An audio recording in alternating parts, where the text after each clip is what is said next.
ఈ సమయంలో మనం వాక్య ధ్యానంలోనికి వెళదాం. వాక్య భాగముగా మనం గత బుధవారం 91వ కీర్తనలో మనం కొన్ని వచనాలను ధ్యానం చేసుకున్నాం.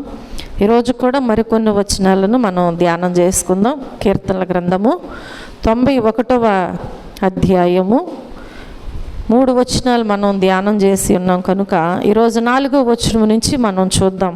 4వ వచన భాగములో మనం జ్ఞాపకం చేసుకున్నట్లయితే, ఆయన తన రెక్కలతో నిన్ను కప్పును, ఆయన రెక్కల క్రింద నీకు ఆశ్రయము కలుగును, ఆయన సత్యము కేడెమును డాలునై ఉన్నది. హల్లెలూయా. మన ప్రభువు సెలవిస్తున్నటువంటి మాటలు మనం జ్ఞాపకం చేసుకుంటే, ఆయన తన రెక్కలతో నిన్ను కప్పును, ఆయన రెక్కల క్రింద నీకు ఆశ్రయము కలుగును. దేవుని యొద్దకు మనం వచ్చినట్లయితే మన దేవుడు మనలను ఏం చేస్తారంట? ఆయన రెక్కలతో మనలను కప్పుతారంట. ఆయన రెక్కల క్రింద మనకు ఆశ్రయము. ఒకవేళ ఈ లోకములో మనకు సరి అయిన ఆశ్రయము ఎవరి ద్వారా మనం పొందుకోలేకపోవచ్చేమో, కానీ మనం దేవుణ్ణి నమ్మినట్లయితే మన దేవుడు మనకు తప్పకుండా ఆయన రెక్కల క్రింద ఏమిస్తారంట? ఆశ్రయమును కలుగు చేస్తారు. హల్లెలూయా. కాబట్టి ఆయన సత్యము కేడెమును డాలునై ఉన్నది. చూడండి, ఒక చిన్న విషయాన్ని మనం జ్ఞాపకం చేసుకుంటే, ఒక పర్వతం మీద జరిగినటువంటి అగ్ని ప్రమాద పరిశీలన కోసం అంట ఒక బృందము అక్కడికి వెళ్ళారంట. ఒక బృందం ఎక్కడికి వెళ్ళారు? ఒక పర్వతం మీద అగ్ని ప్రమాదం జరిగింది ఒక సమయంలో. అయితే దానిని పరిశీలించడానికి ఒక బృందం అక్కడికి వెళితే రెక్కలు చాచుకొని అది కాలిపోయి మరణించి కనిపిస్తుందంట పక్షిరాజు. ఎలా ఉంది? రెక్కలు చాచుకుని కాలిపోయి చనిపోయి ఉందంట. అలాగ ఉన్నటువంటి పక్షిరాజును చూసి వారందరూ కూడా ఆశ్చర్యపోయారంట. వారందరూ కూడా ఆశ్చర్యపడ్డారు.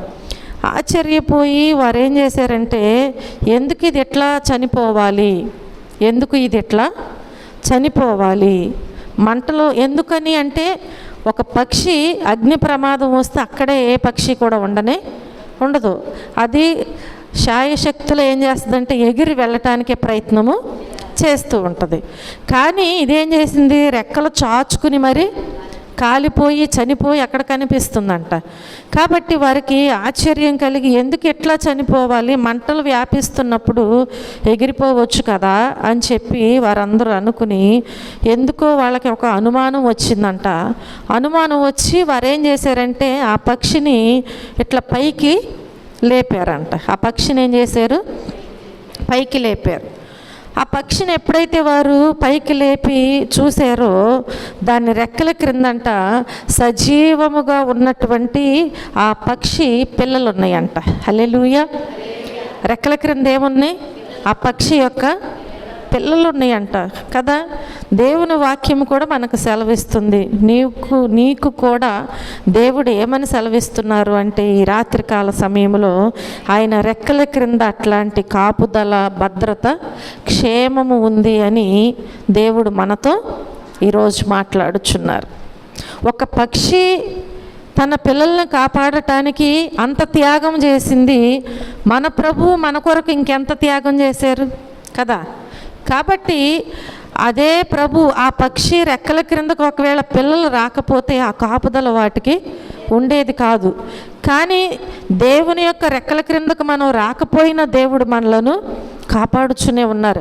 ఇంకా ఒకవేళ నువ్వు తెలుసుకుని ఆయన రెక్కలతో నన్ను కప్పుతారు, ఆయన రెక్కల క్రింద నాకు ఆశ్రయము ఉంది అని నువ్వు తెలుసుకుని ఎప్పుడైతే దేవుని రెక్కల క్రిందకు ఆయన ఆశ్రయము కొరకు నువ్వు వస్తావో, అప్పుడు దేవుడు తప్పకుండా ఆయన రెక్కల క్రింద నీకు ఏమి ఇస్తారనమాట? పక్షిరాజు ఇచ్చిన కాపుదల కంటే కూడా మరి ఎక్కువ కాపుదల దేవుడు నీకు అనుగ్రహిస్తారు. హల్లెలూయా. అక్కడే నీకు భద్రత ఉంది, అక్కడే నీకు క్షేమం ఉంది.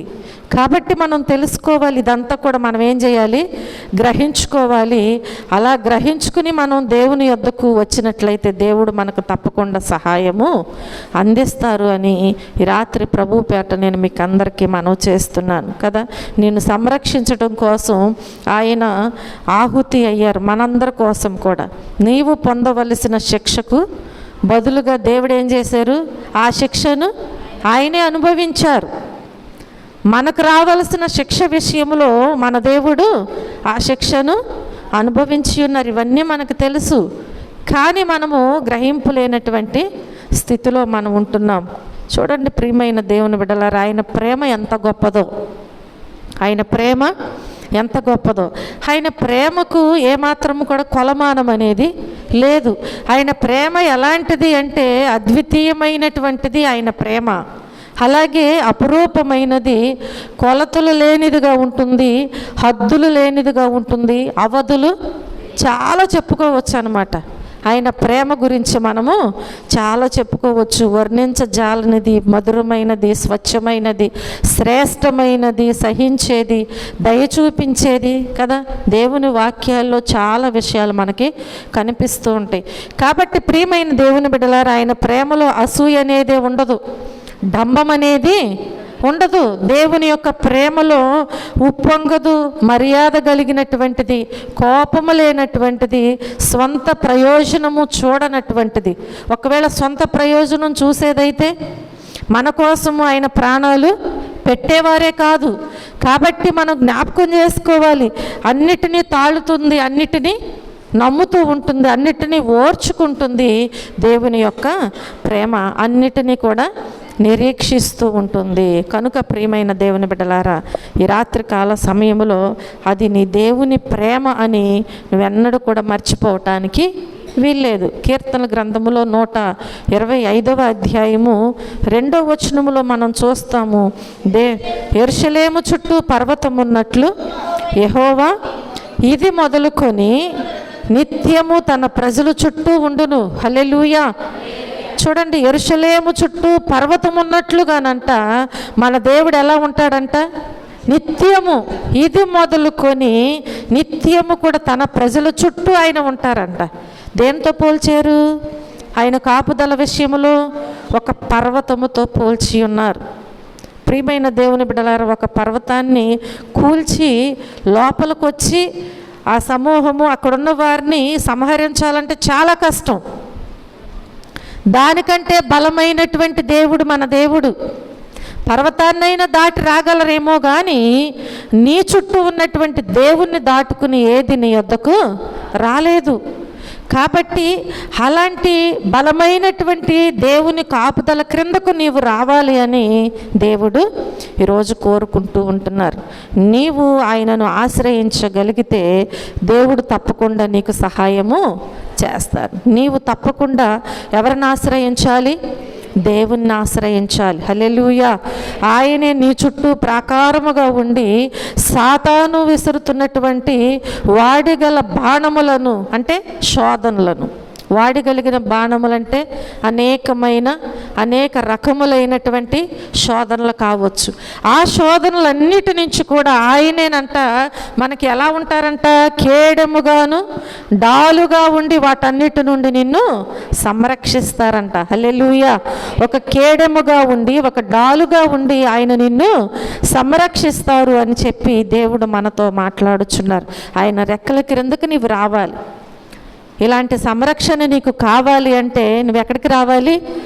మనుషుల యొద్దకు ఒకవేళ పరిగెత్తుకుంటూ నువ్వు వెళ్ళి వారి చాటును దాక్కోవాలని నువ్వు ప్రయత్నం చేస్తే వారు నీకు ఆశ్రయం ఇవ్వకపోవచ్చు.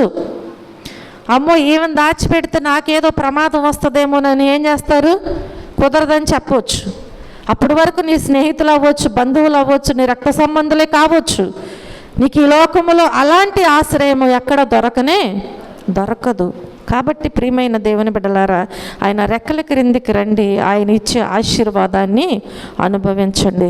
మరొక వచనాన్ని 5వ వచనములో మనం చూస్తే, రాత్రి వేళ కలుగు భయమునకైనను, పగటి వేళ ఎగురు బాణమునకైనను, చీకటిలో సంచరించు తెగులునకైనను, మధ్యాహ్నమందు పాడు చేయు రోగమునకైనను నీవు భయపడకుందువు. హల్లెలూయా.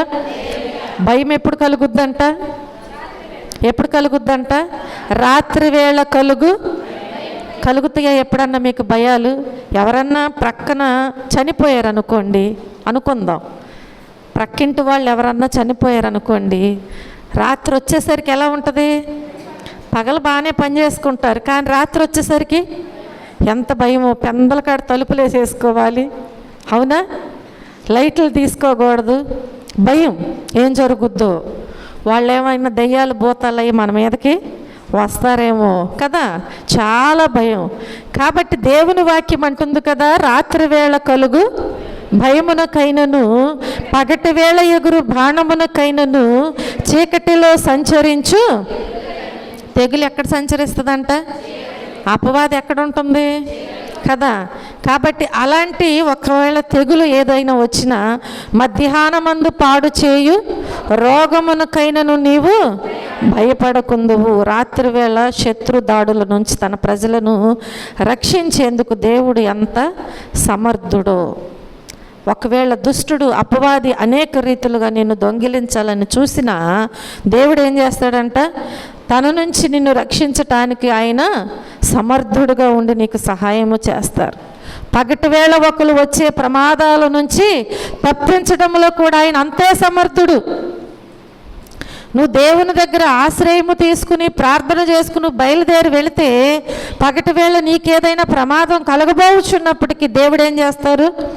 ఆ ప్రమాదం నుంచి నిన్ను తప్పిస్తూ ఉంటారు. ఎందుకని? దేవుని కోరుకున్నావు కదా, ప్రభువా నాకు సహాయము చెయ్యయ్యా అని చెప్పి నువ్వేం చేసావు?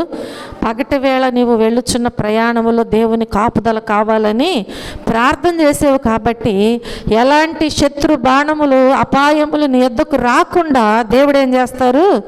వాటి నుంచి ఆయన తప్పిస్తూ ఉంటారు. హల్లెలూయా. చూడండి, యెషయా గ్రంథములో 12వ అధ్యాయము 2వ వచనములో మనం చూస్తే దేవుని వాక్యము తెలియచేస్తుంది కదా,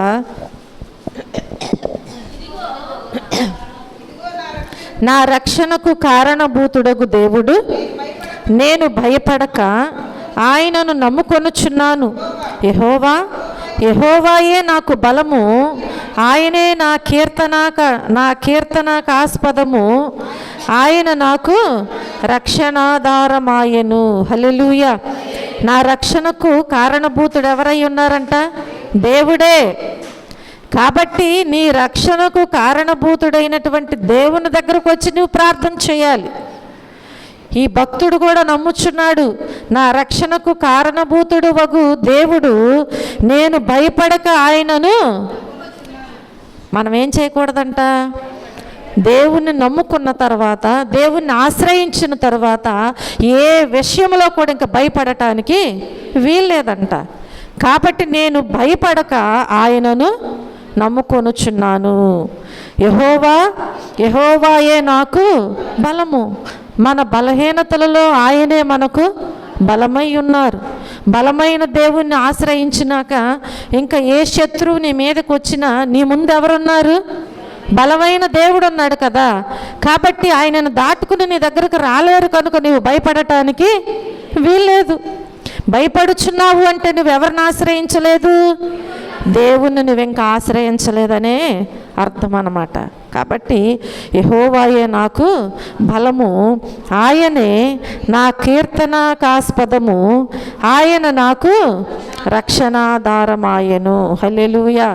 మనకు రక్షణకు ఆధారము మన ప్రభువైన యేసుక్రీస్తే కనుక ఆయనే మన బలమై ఉన్నారు. కనుక ఆయన నమ్మినటువంటి నీవు రాత్రి వేళ కలుగు భయమునకైనను పగటి వేళ ఎగురు బాణమునకైనను చీకటిలో సంచరించు తెగులునకైనను మధ్యాహ్నమందు పాడు చేయి రోగమునకైనను నీవు భయపడవలసిన అవసరం లేదు. మన ప్రభువు మనకు సహాయము చేసే దేవుడు. ఏ పరిస్థితికి నీవు భయపడవలసిన అవసరం లేదు. ఎందుకంటే నీ రక్షణకు ఆధారము ఆయనే నీకు బలమైనటువంటి దేవుడై ఉన్నారు. హల్లెలూయా. అయితే నువ్వు చేయవలసింది మాత్రం ఒక్కటే. ఏంటది? ఆ మహోన్నతుడును సర్వశక్తిమంతుడైన దేవుని నీవు నమ్ముకోవాలంతే. వీటన్నిటి నుంచి నీవు విడిపించబడాలి, ఈ భయములన్నిటి నుంచి తప్పించబడాలి అంటే ఆ మహోన్నతుడును సర్వశక్తిమంతుడైనటువంటి దేవుని నమ్ముకోవడం, ఆయన్ని నువ్వు ఆశ్రయించటం. దేవుణ్ణి ఆశ్రయించిన తర్వాత ఏ విషయంలో కూడా నీకు ఇంకా భయము అవసరం లేదు. చూడండి, దేవుని వాక్యములో కీర్తనల గ్రంథము 118వ అధ్యాయము 6వ వచనములో మనకు తెలియచేయబడుచున్నది కదా, యెహోవా నా పక్షముననున్నాడు, నేను భయపడను, నరులు నాకేమీ చేయగలరు. అవును కదా, ఎవరున్నారంట? దేవుడే మన పక్షమున ఉన్నప్పుడు మనం ఇంకెందుకు భయపడాలి? నేను భయపడను, ఎందుకంటే నా దేవుడు నా పక్షాన ఉన్నారు కాబట్టి ఇంక నరులు నన్నేమి చేయగలరు. భక్తుడు సెలవిస్తున్నాడు. దేవుడే ఆయన పక్షాన ఉన్నప్పుడు కదా, మనం జ్ఞాపకం చేసుకున్నట్లయితే ఈ లోకములో వచ్చే తీర్పులకు కూడా నీవు భయపడవలసిన అవసరం లేదు. ఎందుకని? నీ పక్షమున సాక్ష్యం చెప్పడానికి ఎవరున్నారు? దేవుడే ఉన్నారు. నీవు నమ్మినటువంటి దేవుడు బలమైన దేవుడు. నీవు నమ్మినటువంటి దేవుడు నిన్ను విడిచిపెట్టే దేవుడు కానే కాదు. కాబట్టి దేవుడే మన పక్షమున ఉన్నప్పుడు మనం భయపడవలసిన అవసరం లేదు. ఎందుకంటే నరులు మనకేమీ చేయలేరు. ఎందుకు? వారు మనుషులు. వారి వలన దేవుణ్ణి దాటుకుని వచ్చి నీకు ఏ హాని చేయటానికి అవకాశం ఉండదు. కాబట్టి ప్రియమైన దేవుని బిడ్డలారా, ఆయన నీ పక్షమున ఉంటే నిన్ను ఎవ్వరు కూడా ఏమీ చేయలేరు అని జ్ఞాపకం చేసుకోవాలి. ఉదాహరణకి దేవుని వాక్యములో మనం జ్ఞాపకం చేసుకుంటే ఆ ముగ్గురు హెబ్రీ యువకులను అగ్ని ఏమీ చేయలేకపోయింది. అవునా? ఆ ముగ్గురిని కూడా అగ్ని ఏమన్నా చేయగలిగిందా? ఏమీ చేయలేకపోయింది. అగ్నిలో పడవేసింది ఎవరు? నరులు. శిక్షించింది ఎవరు? నరులు. దేవుడు ఆయన పక్షమున ఉన్నారు కాబట్టి వారు భయపడలేదు. ఎవరికి భయపడలేదు? అక్కడున్న శిక్షకు కానీ, అగ్నికి కానీ, అక్కడున్నటువంటి రాజు శాసనముకు కానీ దేనికి వారు భయపడలేదు. కాబట్టి నరులు ఏమీ చేయలేకపోయారు. దేవుణ్ణి ఆశ్రయించారు. ఆ మహోన్నతుడైన సర్వశక్తిమంతుడైన దేవుణ్ణి వారు నమ్ముకున్నారు. కాబట్టి ఆ దేవుడే వారితో కూడా ఉండి ఏం చేశారు? వారిని రక్షించి ఉన్నారు. హల్లెలూయా. అగ్నివాసన కూడా వారికి అంటుకోలేదంట. హల్లెలూయా. మనం నమ్మిన దేవుడు అంత గొప్ప దేవుడు. నువ్వు భయపడవలసిన అవసరము లేదు. కాబట్టి ప్రియమైన దేవుని బిడ్డలారా, భక్తులను చూసి మనం చాలా విషయాలు నేర్చుకోవాలి.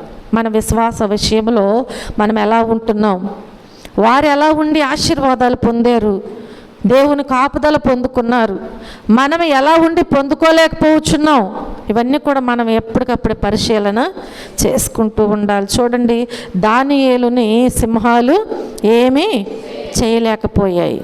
ఏమన్నా చేయగలిగిందా సింహం? ఏమీ సింహాల బోనులో పడవేశారు. దానియేలు ఎవరిని నమ్ముకున్నాడు? ఆ మహోన్నతుడైన సర్వశక్తిమంతుడైన దేవునిని ఆశ్రయించాడు.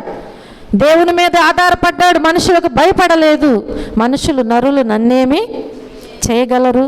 నా దేవుడు నా పక్షాన ఉన్నారు కదా, భయపడలేదు. కనుక ఆ సింహపు బోనులో పడవేసిన సింహాలు దానియేలుని ఏమీ చేయలేకపోయినాయి. హల్లెలూయా, హల్లెలూయా. అలాంటి ఒకవేళ శత్రువు అపవాది నిన్ను శోధించిన, అంతటి శోధన నీ మీదకి వచ్చినా నీవు భయపడవలసిన అవసరం లేదు. నువ్వు భయపడుతున్నావు అంటే నువ్వు దేవుణ్ణి ఆశ్రయించలేదు కదా. దేవుణ్ణి ఆశ్రయిస్తే నువ్వు భయపడవలసిన అవసరం లేదు. నువ్వు న్యాయంగా ఉన్నావు అంటే నువ్వు భయపడవలసిన అవసరం లేదు. దేవుని ఆజ్ఞ చొప్పున నీవు జీవిస్తున్నప్పుడు ఎందుకు భయపడాలి? దేవుని మాట చొప్పున మనం బ్రతుకుచున్నప్పుడు మనం ఎందుకు భయపడాలి? ప్రార్థన చెయ్యి. సమస్యలు వాటన్నిటి నుంచి దేవుడే తప్పిస్తూ ఉంటారు. హల్లెలూయా. దానియేలుని సింహాలు ఏమీ చేయలేకపోయిన, తెల్లవారులు ఉన్నా కానీ అవి ఏమీ చేయలేదంట.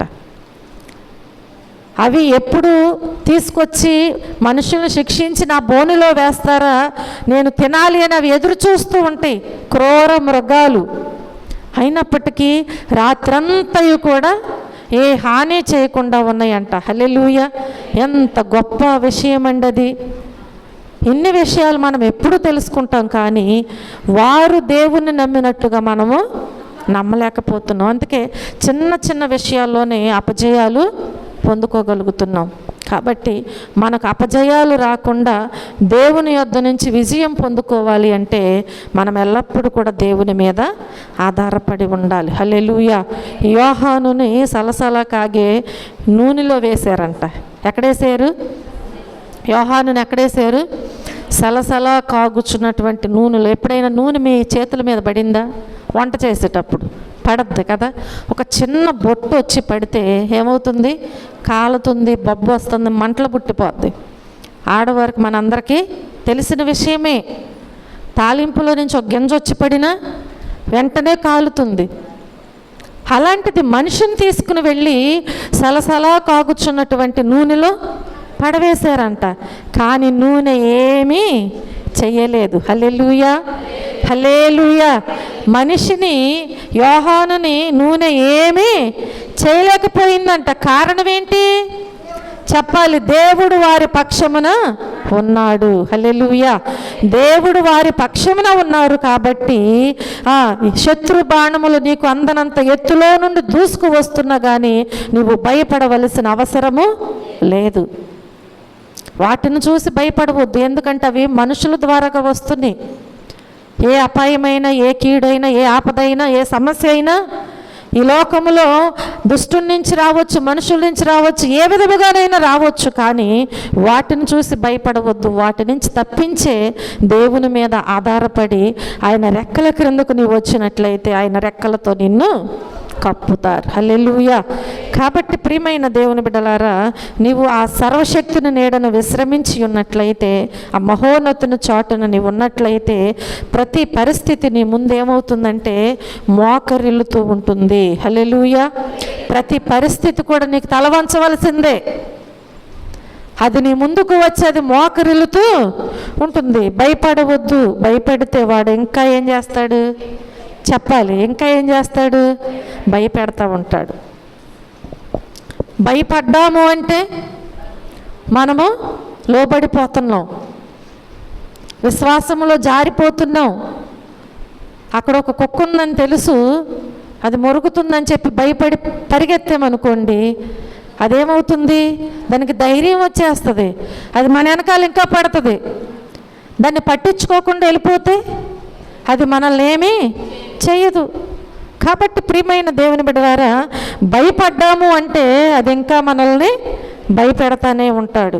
భయం వేస్తే నీ కోసం ఘోరమైనటువంటి మరణము అనుభవించినటువంటి యేసయ్యను నీవు ఒక్కసారి తలంచుకో. నీకు వచ్చిన ఆపదలైనా, శ్రమలైనా, శోధనలైనా, ఏదైనా అగ్ని బాణములైనా ఏదైనా నీకు వచ్చినప్పుడు నీవు భయపడకుండా నువ్వేం చేయాలంటే, నా కోసం చనిపోయిన నా దేవుడు ఉన్నారు కదా అని ఆ దేవుణ్ణి నీవు ఒక్కసారి తలంచుకున్నట్లయితే అప్పుడు నీవు దేని విషయంలో భయపడుతున్నావో దానికే భయం వేస్తుందంట. దానికే భయం వేస్తూ ఉంటుందంట. హల్లెలూయా. ఒకసారి అంట ఈ గొర్రెల మందలోనికి ఒక పులి వచ్చిందంట. గొర్రెల మందలోకి ఏమొచ్చింది? ఒక పులి వచ్చిందంట. పులి వచ్చి గొర్రెల మందలో ఉందంట. అదేం చేస్తుందంటే చాటుగా నక్కి దాన్ని ఎప్పుడు పట్టుకోవాలా అని చూస్తుంది. అప్పుడంట ఈ గొర్రెల కాపరులు ఏదో పెద్దది వచ్చినట్టుగా ఉంది, పులి వచ్చిందేమో అని ఒక అతను మరొక అతనితో చెప్పాడంట భయపడుతూ. ఇంకొక అతను అన్నాడంట, పులి లేదు గిలి లేదు పడుకో అన్నాడంట. ఏమన్నాడంట? పులి లేదు గిలి లేదు పడుకో అన్నాడంట. ఇప్పుడు ఈ పులి విందంట ఆ మాట. ఏ మాట? పులి లేదు గిలి లేదు అన్నారంట. గిలి నాకంటే పెద్దదేమో, నేనెక్కడుంటే అది నన్ను చంపేస్తుందేమో అని చెప్పి వచ్చిన దారిని అది పరిగెత్తుకుంటూ వెళ్ళిపోయిందంట. చూడండి, మనం భయపడకుండా నిలబడితే భయానికే, ఏదైతే మనల్ని భయపెడుతుందో దానికే భయం వేస్తుందంట. అది భయపెట్టే జంతువే, కానీ ఆ మాటకు అదేమైంది? మరొక జంతువేమో, అది క్రూర మృగమేమో, నన్నేమైనా చేస్తుందేమో అని చెప్పి అదేం చేసింది? భయపడిపోయి పారిపోయింది. ఏ హాని వారికి కానీ వారి మేకల మందకు కానీ జరిగించుకోకుండా. హల్లెలూయా. ఈ రాత్రి దేవుడు కూడా సెలవిస్తున్నారు కదా, నీకు ఒకవేళ భయం వేసినట్లయితే నీవు నమ్మినటువంటి దేవుణ్ణి ఒకసారి జ్ఞాపకం చేసుకుని ప్రార్థన చేసుకో. ఆ దేవుని సన్నిధిలో నీవు మోకరించు, తప్పకుండా దేవుడు నీకు సహాయము చేస్తారు. చూడండి, భయపడవద్దు అని పరిశుద్ధ గ్రంథంలో చక్కగా వ్రాయబడి ఉంది. భయపడవద్దు భయపడవద్దు అని చెప్పి పరిశుద్ధ గ్రంథంలో 366 సార్లు వ్రాయబడి ఉంది. ఎన్నిసార్లు? 366 సార్లు భయపడవద్దు అనేటువంటి మాట వ్రాయబడి ఉంది. అంటే లీపు సంవత్సరంలో ఉన్న ఆ రోజు కూడా కలుపుకుని రోజుకొక్కసారి చొప్పున ప్రతిదినము ఆ వాగ్దానమును దేవుడు మనకు అనుగ్రహిస్తూ ఉంటున్నారు. ఏదో ఒక రోజు కాదు, ప్రతి దినము కూడా దేవుడు ఏం చేస్తున్నారు? మనకు ఆ వాగ్దానాన్ని అనుగ్రహిస్తూ ఉంటున్నారు. భయపడవద్దు భయపడవద్దు అని. ఎందుకు ప్రతిదినం ఇచ్చారంటే మన ఊరికే భయపడిపోతామని. శిష్యులు అలాగే భయపడ్డారు కదా. దేవుడు ఎప్పుడైతే పట్టుబడి ఉన్నారు వెంటనే వారు చెదిరిపోయారు, భయపడిపోయారు. కాబట్టి మనం ఎక్కడ భయపడతామో అని ముందుగానే దేవుడు ప్రతిరోజు మాట్లాడుచున్నారు, నీవు భయపడవద్దు భయపడవద్దు అని ప్రభు మనకి తెలియచేస్తూ ఉంటున్నారు. ఆయన నీకు తోడుగా ఉన్నాడు. కాబట్టి ఈ లోకంలో భయపడకుండా నువ్వు ఎలా ఉండాలంటే ధైర్యంతో ముందుకి సాగిపోవాలి. ఆగిపోవటానికి వీల్లేదు, ఆగిపోవద్దు. అసలు ఎలాంటి పరిస్థితులు ఎదురైనా ఆగిపోవద్దు. పరిస్థితులకు భయపడకుండా ఆయన మాత్రమే నాకు తోడుగా ఉన్నారు కనుక ఆయనకు మాత్రమే నేను భయపడతాను. ఎవరికి? దేవునికి. నీకు వచ్చిన సమస్యలకు భయపడవద్దు.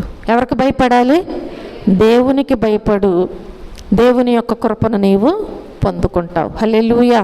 చూడండి, 6వ వచనంలో మనం జ్ఞాపకం చేసుకున్నట్లయితే, నీ ప్రక్కను 1000 మంది పడినను నీ కుడి ప్రక్కను 10,000 మంది కూలినను అపాయము నీ యొద్దకు రాదు.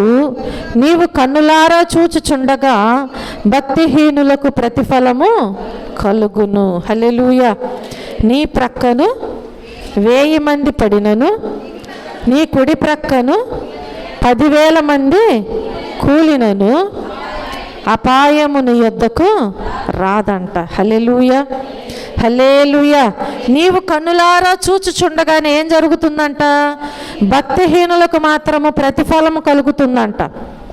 ఎవరైతే దేవుని మీద ఆధారపడకుండా, దేవుని యందు భయభక్తులు కలిగి జీవించకుండా, దేవునికి లోబడకుండా, ఆయన ఆజ్ఞానుసారముగా ఉండకుండా ఎవరైతే వారి ఇష్టానుసారముగా భక్తిహీనులుగా జీవిస్తారో వారి విషయంలోనంట వారికి కలిగే ప్రతిఫలాన్ని నీవు కన్నులారా చూస్తావంట. దేవుని వాక్యం సెలవిస్తుంది. కనుక మహోన్నతుని చాటున నివసించువాడు, ఆ సర్వశక్తిని నీడను విశ్రమించేవాడు ఎలా ఉంటాడు?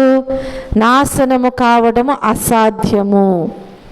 ఎవరైతే ఆ మహోన్నతుని చాటును నివసిస్తారో, ఎవరైతే ఆ సర్వశక్తిని నీడను విశ్రమిస్తారో వారు ఎన్నటికీ కూడా నాశనం అవరు. ఎవరు నాశనం అవుతారంట? భక్తిహీనులు.